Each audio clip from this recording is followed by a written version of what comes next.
Ladies and gentlemen, how the devil are you all doing? I'm TNG, and in this video, I've got some camp locations for you.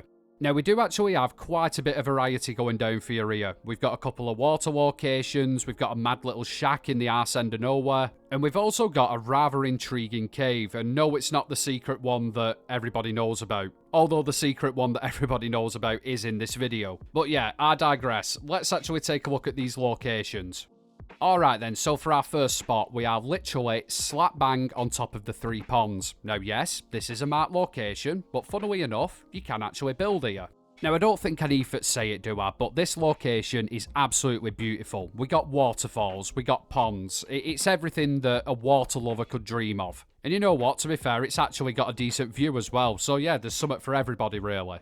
Now, despite this location being quite simply beautiful in terms of the visuals, there is a few drawbacks to it. Number 1, actual building space. Now, yes, this is a large location, but the actual real estate to build in is quite limited. Most of this location is covered by either A, water, or B, small uneven rocky areas. Oh, and not to mention the fact this is actually a really popular location now, so you may struggle to, actually put your camp down. This is why I didn't cover it in the last camp location video. I know a lot of you are asking why I didn't feature it. Well, yeah, there's your reasoning.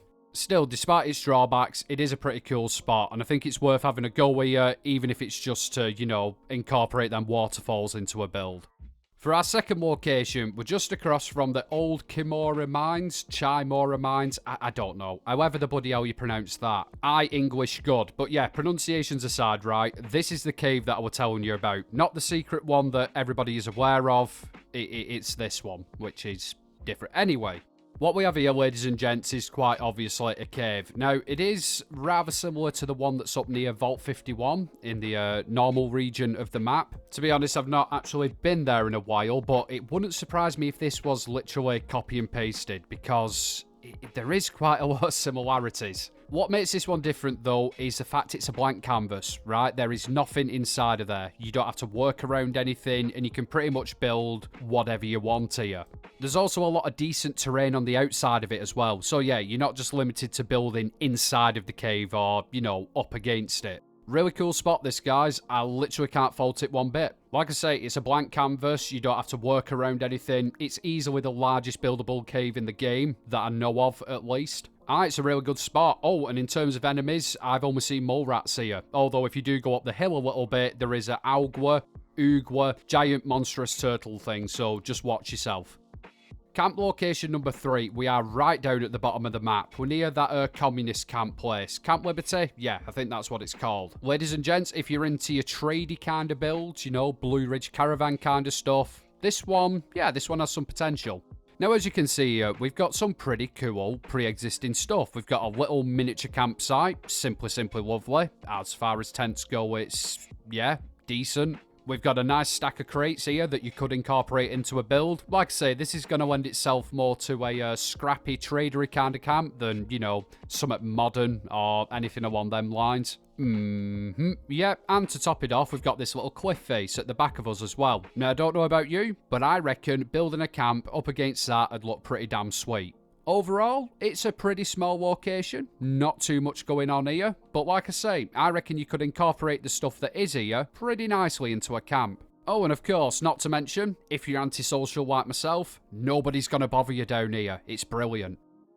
Alright then, camp location number 4. This is a pretty interesting one. We're pretty much off the bottom of the map here. Now, yes, when you do see this, you'll probably think, what the hell am I going to do with that place? But just have a little bit of imagination. Alright, here we go. Ladies and gentlemen, welcome to the spot that I like to call the Shack Attack. And that's because I have a pathetic sense of humour and I am not funny at all. But anyway, as you can see, mon petit fleurs, what we have here is the tiniest shack ever known to man. Like, literally, you couldn't swing a cat in here. However, I do think this is a pretty damn cool looking little structure. And with a little bit of ingenuity, I reckon you could have a camp here with massive character. Trust me on that, guys. I don't think you'd be able to use that as the camp itself. You would have to build a structure on the side of it, kind of incorporate it. But I just love all the little details on this building. I mean, we've got the keep out written on the door. We've got graves in the back with this beautifully positioned poster. Fantastic. There is tons of land around it to actually put down your main camp. And the best bit about it, if you really wanted to, you can glitch inside of this building. I'm not going to go into how you do it in this video. If you want a bit more information on that, check out the shack that I showed in last week's top 5 camp spots. But yeah, you can really easily get inside of it, and it's fleshed out as well. It's not like most of the pre-existing locations you can get inside of. There's no trippy graphics, you can actually build in there. It's just extremely small, but I reckon it'd make a good shelter entrance or something along them lines. Again, another cool location in my opinion. Does require a little bit of work and vision to actually come up with something here, but it's more than doable. Aye, good spot this one. Right, okay then, so now we come to the secret, not so secret Waterfall cave location. Most of you probably know about this by now, but I'll put it in the video anyway because it is pretty damn cool.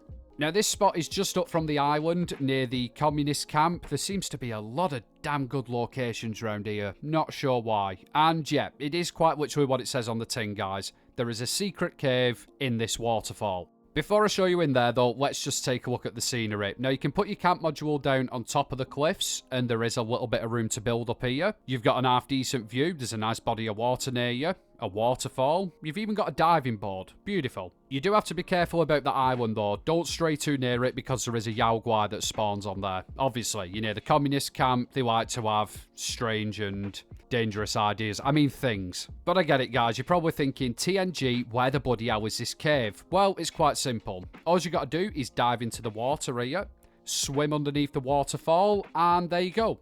There is the secret, not so secret cave that everybody is raving about. Now I get it, right? This is a cool location. It is an actual, genuine secret spot. I don't think we have enough of them in Fallout 76 at all. However, in terms of actually building a camp in here, it is much too small. You would have to incorporate some space at the top of the cliff. Like I say though, it is awesome, and there is a lot of potential for this location in general. But you are going to have to cast your eyes a bit further than just this one little area inside of here. It is bloody awesome though, yeah, I am looking forward to seeing some camps built down here. But yes, anyway, that is it from me. I hope you found these locations useful. I do like to give you ones that have a little something about them, little bit of character. But I will be honest with them as well if there's any negatives about it. Anyway, I want to say a massive thank you to all my channel members and Patreons. The extra support is much appreciated. If that's anything you guys are interested in, there's a link in description. As we say in the north, my friends, I will love you and leave you, and I'll catch you in the next one. Have fun, everybody.